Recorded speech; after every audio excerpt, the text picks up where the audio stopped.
اللهم صل وسلم وبارك على سيدنا محمد. ازيكم عاملين ايه؟ نعمل بقى النهارده فانوس بغطاين سمنه. تعالي شوفي هنعمل الفانوس ازاي والنتيجه هتنبهري بيها ان شاء الله. كل سنه وانتم طيبين. هنبدا بقى كده نجيب غطا علبه السمنه واجيب غطا صغير كده غطا قشطه. هبدا ان انا احطه كده وارسم دايره وهفرغ الدايره دي. هنفذ اللي انا عملته دوت في الغطاين زي ما انتم شايفين كده في الغطاين اهو. هبدأ بقى بعد كده اجيب فوم اسود وهبدأ ان انا اغطي الغطاين دول بالفوم الاسود. هبتدي ان انا اثبتهم كده كويس بالشمع. هبدأ بقى بعد ما الزقه ان انا افرغ الجزء اللي انا قصيته من الغطا ده. طبعا حاولت اجيب النهارده فانوس شكله جديد وبسيط وما اتعملش قبل كده، ان شاء الله هتشوفوه هيعجبكم جدا. هبدأ بقى دلوقتي اهو بثبت كده الغطا على الفوم وهبتدي ان انا اقصه وهبتدي ان انا افرغه من جوه. هنعمل اكسات كده من جوه عشان انا عايزه الدايره دي تبقى الحواف بتاعتها نظيفه، ما تبقاش باين فيها اي لون من البلاستيك ده خالص. اهو هبدا بقى بعد كده بعد ما اقصه كده ابتدي ان انا اثبته بالشمع من جوه. ويبقى كده معانا دي واجهة أول واجهة للفانوس والتانية هتبقى تاني واجهة للفانوس. أهو هبتدي كده أثبته كله بالشمع زي ما انتم شايفين كده. وبعد كده هبقى أقص الزوايد طبعا اللي هتطلع بره دي. ويبقى كده خلصت أول جزء من الفانوس. وهنفذ نفس الخطوات دي برضو على الغطا التاني، هيبقى الاتنين كده زي ما انتم شايفينهم كده. طبعا هبتدي بقى بعد كده اجيب بقى قطعة من الكرتون سمكها حوالي 7 سنتي، وطبعا زي ما تحبي ده هيبقى العرض بتاع الفانوس. هبتدي ان انا اثبتها كده على الدايرة كلها بتاعت علبة السمنة. وبعد ما اتأكد كده انها ثبتت كويس هبتدي ان انا اجيب الجزء التاني اللي انا عملته. بس قبل ما اجيبه هجيب كده قطعة فرخ شفاف، طبعا ده بيتباع في المكتبات او تجيبيه من اي دوسيه لو متوفر عندك. انا عايزة اي بلاستيك يشف كده. هبدأ كده ان انا اقص الجزء على قد الدايرة دي وهثبته بالمسدس الشمع، او المهم ان المسدس ما يكونش سخن قوي علشان ما يسيحليش البلاستيك. انا كده ثبته اهو. وهثبت برضو الجزء التاني على الغطا التاني. ابتدي ان انا برضو احطه كده. طبعا اي جزء شفاف عندك تقدري تستخدميه من دوسيه او من لعبة اطفال او تشتريه من المكتبة. هبدأ بقى بعد كده ان انا اقفل الجزء التاني برضو. هبتدي ان انا احط كده الشمع على الغطا كله وهبدأ ان انا اثبته باحكام. يبقى انا كده خلصت جسم الفانوس. طبعا النهارده زي ما انتم شايفين كده الفانوس بتاعنا مدور وشكله جديد وغريب، وطبعا مستغربه من شكله. لا ان شاء الله النتيجه هتعجبك في الاخر. هبدأ اجيب الشمعة المضيئه اللي انا هحطها جوه وهقيس الفتحه بتاعتها عشان ابتدي ان انا اثبتها كده. بس قبل ما اعمل الحركه دي هبدأ ان انا اجيب غطا، ده غطا بلاستيك كده بتاع علبه جبنه وتقدري تستبدليه بكرتونه. بس طالما متوفر عندي حاجة متينة أحب إن أنا أستخدمها عشان الفانوس يعيش معايا فترة أطول. وهجيب برضو قطعة من الكرتون كده أحطها عليه. وهبدأ إن أنا أجيب قطعة فوم فضي وهبدأ إن أنا أثبتها برضو. هبدأ ألفها كلها على الجسم بتاع الفانوس من الجنب. وبعد كده هبتدي إن أنا الفتحة اللي أنا كنت فاتحاها تحت برضو منساهاش. هبتدي إن أنا أعلم عليها وأفتحها لأن دي اللي أنا هدخل منها الشمعة. وتقدري تحطي مكان الشمعة سلك ليد أو أي حاجة مضيئة أنت عايزاها من جوه. بس أنا هستخدم هنا الشمعة وكمان هتديني شكل جوه الفانوس مش هتسيبه فاضي. هنا طبعا اهو بكمل طبعا الفوم. وطبعا تقدري تعملي الفانوس باي لون انت حباه، مش شرط الاسود والفضي، اللون اللي تفضليه تقدري تنفذيه بيه. انا كده اهو خلاص خلصت كده اللف ادي الجزء اللي انا فاتحاه اهو. هبتدي برضو ان انا بعد ما اقص ان انا افتح نفس الفتحه ديت ما اسيبهاش لان دي اللي هدخل منها الشمعة. هبتدي بقى كده اشيل الزياده اللي عندي. وهبدا بقى بعد كده ان انا اساوي اي زيادات طلعت معايا على الحواف لان مش عايزه اي زياده تكون ظاهره. كل ده برضو انا هبتدي ان انا احط استراس هنا على الحواف بس في الاخر. هبدا افتح الفتحه كده لان دي اللي انا ادخل منها الاضاءه اللي عندي. ممكن تجيبي كمان وحده اضاءه بصوت وتحطيها، مش شرط شمعه، بس يعني اللي موجود انا بنفذ بيه. هبدأ أجيب كده القطعة اللي أنا عملتها في الأول وابتدي إن أنا أغطيها برضو بنفس لون الفوم الفضي وأفرغ برضو الفتحة دي زي ما انتوا شايفينها كده. وابتديت إن أنا ثبتها كده في قاعدة الفانوس من تحت وحطيت الشمعة. هبدأ بقى بعد كده أجيب غطا دوا.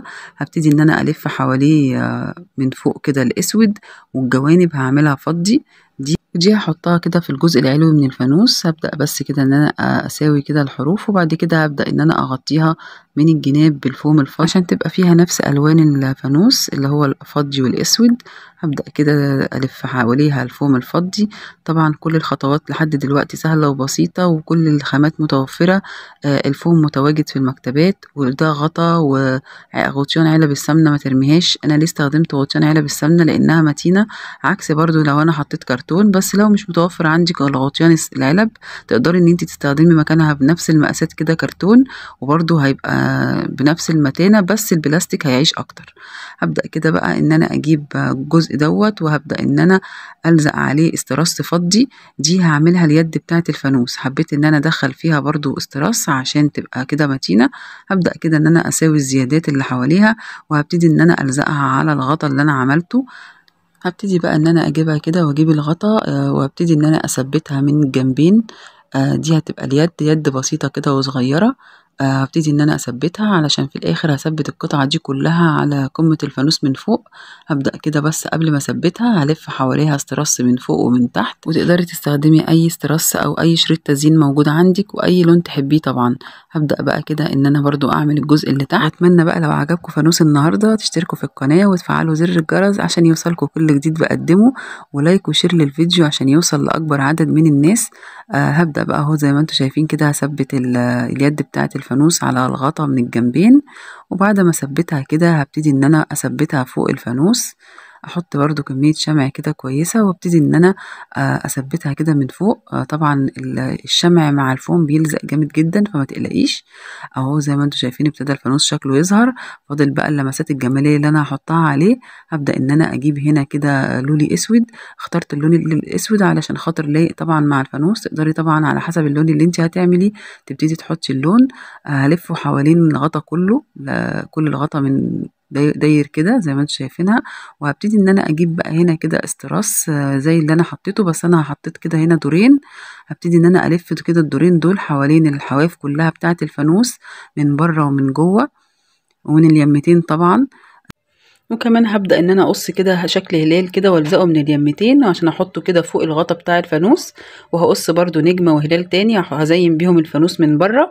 طبعا دي حاجة اختيارية زي ما انت عايزة، تقدري بقى تزيني بأي حاجة انت عايزاها او حباها. وطبعا تزيين الفانوس من بره بقى حاجة ترجع لك، تقدري ان انت تحطي زي ما انت عايزة، تحطي كذا هلال، تحطي كذا نجمة، تزينيه بأي زينة بلولي بأي حاجة انت عايزاها.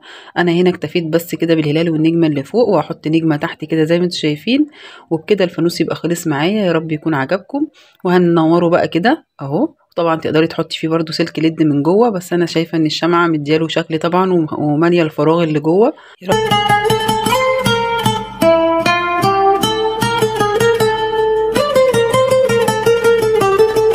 هنكمل معاكم برضو تجهيزاتنا لشهر رمضان الكريم. هنعمل النهارده فكره جميله وجديده برول الكرتون.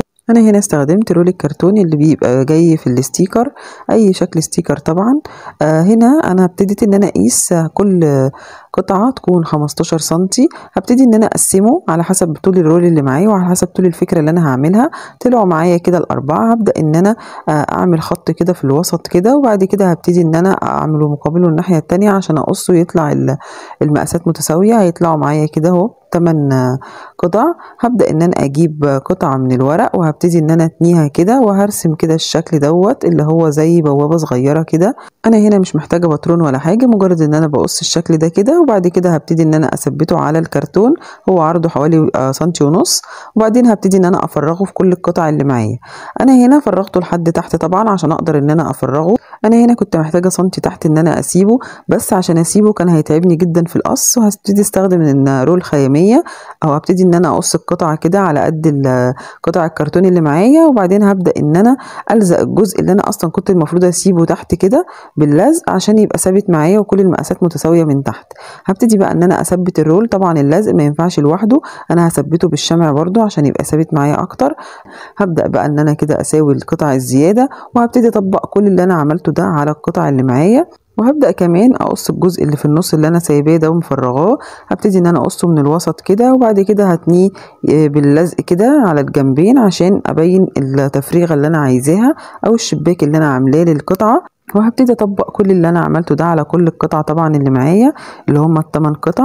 هيطلع معايا الشكل النهائي كده. هبدأ ان انا الزق كده من فوق ومن تحت، وخلي بالي من الخطوة دي كويس جدا عشان عايزاهم يبقوا ثابتين معايا وفي نفس الوقت مفيش اي فراغات بينهم. انا كده اهو خلصت القطع كلها لزقتها. هبدأ بقى ان انا اجيب الجزء اللي انا هغطي بيه الشبابيك دي. تقدري تستخدمي فيها كذا فكرة. انا هنا استخدمت قماش التل السواريه ده، وطبعا قلنا نقدر نستبدله باي قطع تل عادي او طرحة قديمة او حتى جلاد ملون تقدري ان انت تغطي بيه الاجزاء المفرغة دي. هبدأ بقى ان انا اثبت كده من في كل شباك، حوالين كل شباك وحوالين كل قطعة الجزء القماش ده. وبعد كده هبتدي ان انا اخلص كل الشبابيك بنفس الطريقة. واحب اقول لكل اللي اول مرة يشوف قناتي، انا عاملة افكار كتير لشهر رمضان الكريم، تقدري ترجعي لها في القناة، وعاملة قائمة تشغيل اسمها افكار رمضان، تقدري تخشي فيها، هتسهل عليكي كتير. هتلاقي كل الافكار مع بعضها، تقدري تختاري اللي انت عايزاه واللي تقدري تعمليه وتنفذيه.